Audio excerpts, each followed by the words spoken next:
Please open in your Learning Workbook to page 120 and read along as we learn together. Raise I to powers.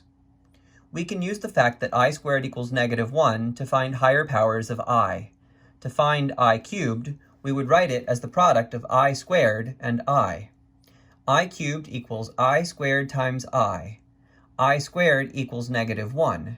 So I squared times I is the same as -1 times I, which is -1. I to the fourth is the same thing as I squared times I squared. I squared is -1, so I squared times I squared is the same as -1 times -1, which is 1. If we continue finding powers of I, we generate the following pattern.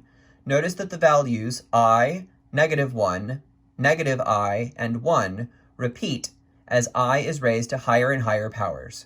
I, -1, -I, 1. I, -1, -I, 1. I, -1, -I, 1. So, I to the first power is I to the second power is -1. I to the third power is -I to the fourth power is 1. I to the fifth power is I, notice we've repeated the pattern again. I to the sixth power is -1. I to the seventh is -I to the eighth equals 1, and so on.